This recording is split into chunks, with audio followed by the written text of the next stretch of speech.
Bom dia, boa tarde, boa noite. Vamos ouvir um pouco a palavra viva? Páscoa, que significa também passagem. Deus havia dito para Abraão que a descendência dele seria escrava no Egito. Está lá em Gênesis capítulo 15, versículo 3 a 16. Então disse a Abraão: sabes de certo que peregrina será a tua descendência em terra alheia, e será reduzida à escravidão, e será afligida por 400 anos. Mas também eu julgarei a nação, a qual tem de servir, e depois sairá com grande riqueza. Tu irás a teus pais em paz, em boa velhice serás sepultado, e a quarta geração tornará para cá, porque a medida da injustiça dos amorreus não está ainda cheia. Os anos se passaram, a descendência de Abraão se multiplica, vão morar no Egito para escapar da fome que tinha em toda a terra. Este relato está dos capítulos 37 a 50 do Gênesis. É a mais conhecida história de José. Eles se multiplicam e terminam servindo ao faraó como escravo, cumprindo-se assim o que Deus havia dito a Abraão. Pela onisciência de Deus, ele já sabia que isto iria acontecer. Em torno de 1445 a.C., Deus chama Moisés para libertar o seu povo da escravidão no Egito. Êxodo capítulo 3, versículos 7 a 12. E disse o Senhor: tenho visto atentamente a aflição do meu povo que está no Egito, tenho ouvido o seu clamor por causa dos seus exatores, porque conheci as suas dores. Portanto, desci para livrá-lo da mão dos egípcios e para fazê-lo subir daquela terra, a uma terra boa e larga, a uma terra que emana leite e mel, ao lugar do cananeu, do Eteu, do Amorreu, do Perizeu, do Eveu e do Jebuseu.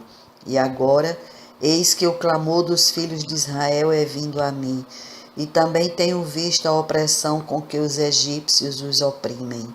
Vem agora, pois, e eu te enviarei a Faraó para que tires o meu povo,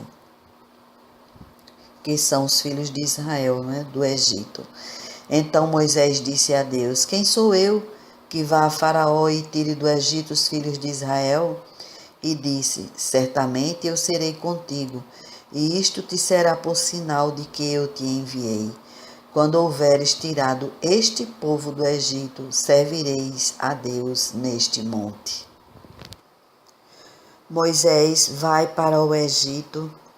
Chegando lá, o faraó resiste, não querendo deixar o povo ir, e Deus manda as pragas. Uma a uma estão relatadas no livro de Êxodo, capítulo 7, a partir do versículo 19, vai até o capítulo 11. No capítulo 12 está relatado toda a instituição da Páscoa, que foi quando os israelitas comeram cordeiro assado, ervas amargas e o pão sem fermento. Eles comeram apressados, vestidos e prontos para saírem do Egito. Lá eles foram escravos por 400 anos. O sangue daquele cordeiro deveria ser passado nos umbrais das portas, e as pessoas que estivessem ali abrigadas,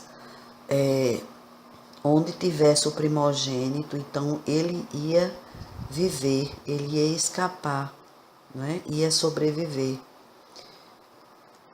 Aquele cordeiro estava tipificando, simbolizando a morte de Cristo, que um dia ele ia dar a vida dele por todo pecador, ia tomar sobre si todo o pecado da humanidade. E todos que nele crescem iam ter vida e vida eterna. Naquela noite, todos todo primogênito, seja de animal e seja de pessoas, morreram os que estavam do lado de fora da porta, ou seja, do lado de fora da casa onde tinha o sangue nos umbrais das portas, né? E o Senhor manda que o povo hebreu, a partir daquele dia, todo ano fosse comemorado a Páscoa na primavera, para lembrar às gerações futuras o livramento que Deus havia dado ao seu povo. Está em Êxodo capítulo 12, versículos 24 a 27. Portanto, guardai isto por estatuto para vós e para vossos filhos para sempre. Acontecerá que quando entrares na terra que o Senhor vos dará, como tem dito, guardareis este culto. Acontecerá que quando vossos filhos vos disserem, que culto é este? Então direis, este é o sacrifício da Páscoa do Senhor, que passou às casas dos filhos de Israel no Egito, quando feriu aos egípcios e livrou as nossas casas. Então o povo inclinou-se e adorou. Eles saem do Egito, caminham no deserto por 3 meses, chegam ao Monte Sinai e lá Deus entrega para Moisés as tábuas da lei. Neste lugar, no Monte Sinai, eles passam 2 anos, onde constroem o tabernáculo e fazem a consagração dos sacerdotes. Tudo Moisés fez, seguindo as ordenanças do Senhor. Saem do Monte Sinai ao final dos 2 anos, caminham ao todo 40 anos no deserto, por causa da incredulidade da maioria deles. Você pode ver esse relato em Números capítulo 13, versículos 25 a 33 e Números 14, versículos de 1 a 38. E chegam então na terra prometida, que é Canaã. Ninguém cumpriu a lei, só Jesus Cristo. Ela foi acrescentada por causa das transgressões até que Cristo viesse. Vejamos em Gálatas capítulo 3, versículos 6 a 13 e 19 a 24. Assim como Abraão creu em Deus, e isso lhe foi imputado como justiça, sabei, pois, que os que são da fé são filhos de Abraão. Ora, tendo a Escritura previsto que Deus havia de justificar pela fé os gentios, anunciou primeiro o Evangelho a Abraão, dizendo, todas as nações serão benditas em ti. De sorte que os que são da fé são benditos com o crente Abraão. Todos aqueles, pois, que são das obras da lei, estão debaixo da maldição, porque está escrito, maldito todo aquele que não permanecer em todas as coisas que estão escritas no livro da lei para fazê-las.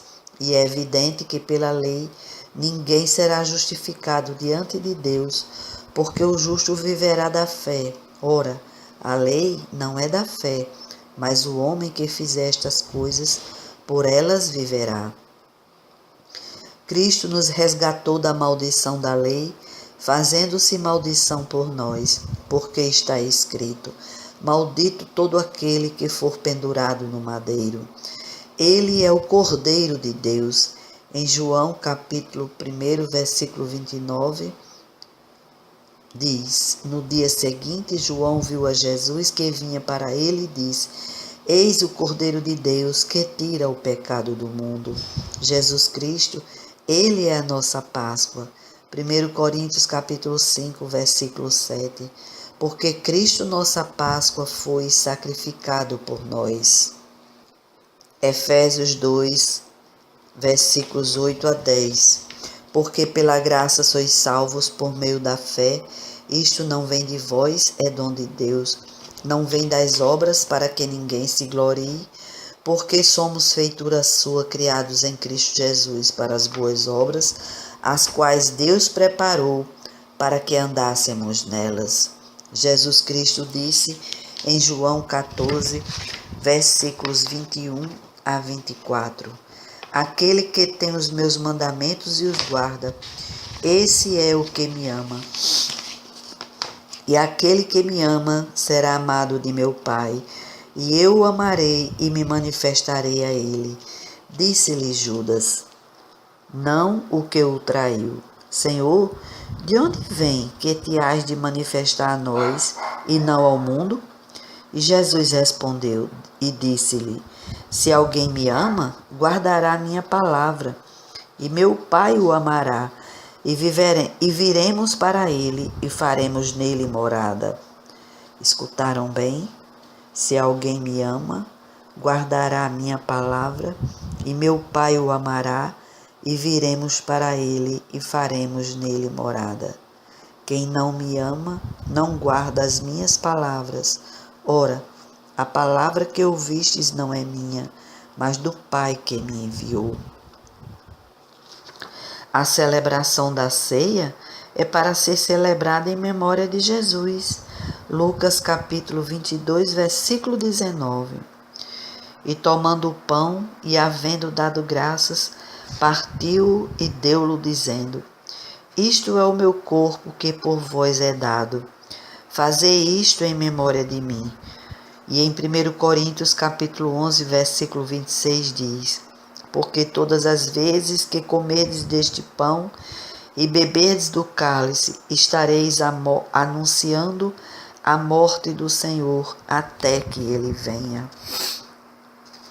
Toda vez que nós comemoramos, nos reunimos para tomarmos a ceia, participarmos da ceia, em comunhão com todos os irmãos, nós estamos fazendo aquele ato em memória de Jesus Cristo.